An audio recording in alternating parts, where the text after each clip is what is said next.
Hi, and welcome to Cat Run Figures. I'm your host, Caitlin, and today, in honor of Halloween, I wanted to tell you a bit more about DC House of Horror, the one-shot. So, if you haven't already picked this up and you're trying to get a bit more into the Halloween spirit, I would definitely suggest picking this up from your local shop and checking it out.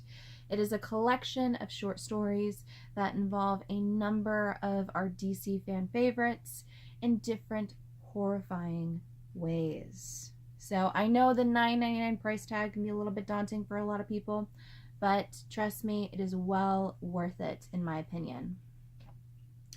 So of course we've got Superman, we've got Wonder Woman, and we've got Batman. And I'm not necessarily going to go into every single story for this. So I'm going to talk about a few of my favorites that happen to be in here.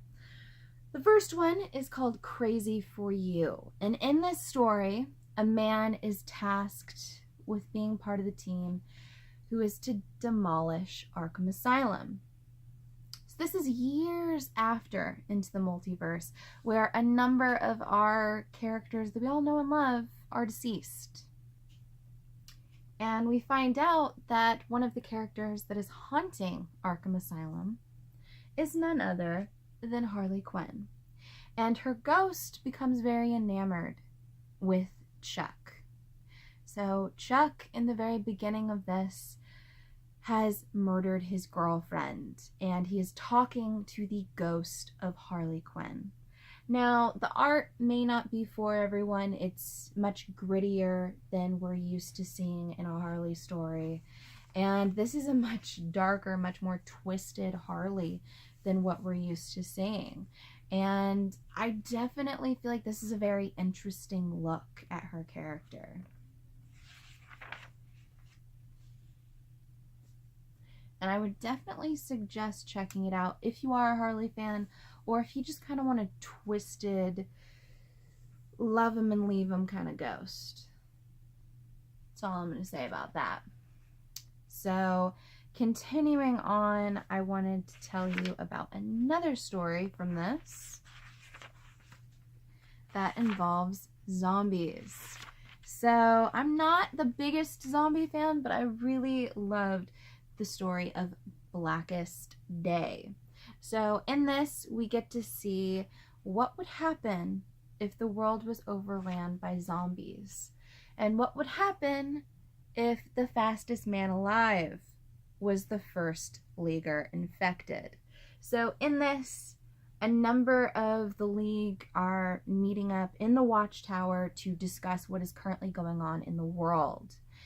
And the Flash is late, but the Flash is the fastest man alive. So him being late to something is strange. And when he finally arrives at the Watchtower, something's off. He's slower. He's injured. He's infected, is what Batman's saying. And Batman tells the others that the Flash is going to die. There's nothing they can do about it, but they can find out why it happened, and they can try to stop it from happening to others. So Batman takes it upon himself to interrogate the Flash.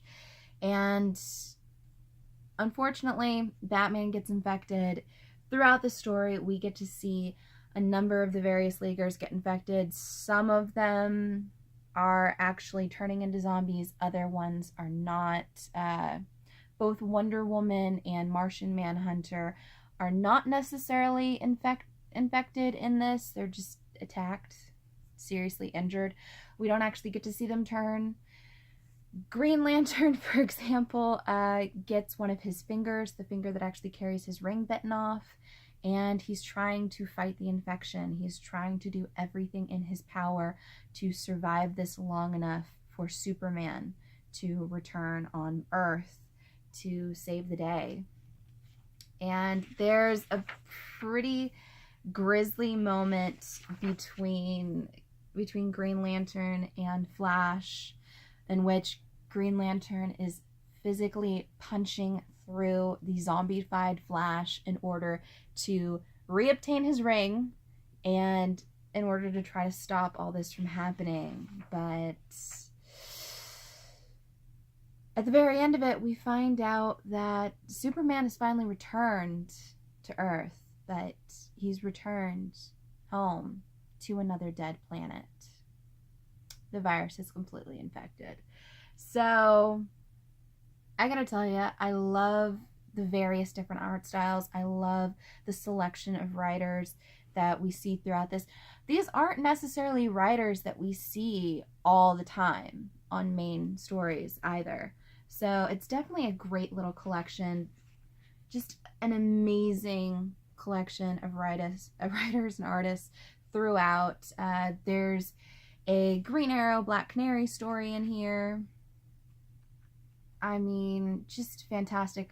We also get to see a Billy Batson Shazam storyline where Shazam may not be a good guy. So definitely trying not to give away too much for this. I would definitely suggest picking it up if you haven't already. I felt like it was a pretty solid read throughout. I really loved the collection throughout.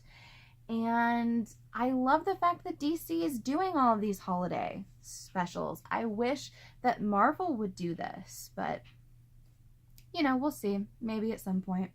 As always, guys, give me a like if you like this video. Comment below and tell me whether or not you picked up the DC House of Horror, and if you enjoyed it as much as I did. What was your favorite story in it if you did give it a read? Or did you like some of the same stories that I did? As always, guys, subscribe to my channel for more comic book content, or check out any of the older videos I have up for offer here on Cat Run Figures. And until next time, I'm your host, Caitlin. Bye.